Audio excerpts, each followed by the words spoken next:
this weekend will be the massive top of the table clash between reigning EPL champions Manchester City and league leaders Liverpool.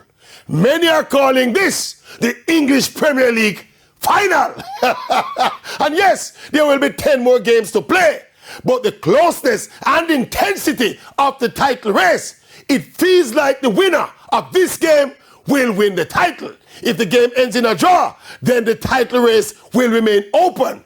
And for sure, Manchester City are the European champions and arguably the best football team in the world.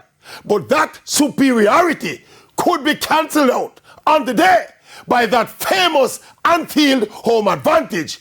It's the stadium most dreaded by opponents. Liverpool has the most effective 12th man in all of football.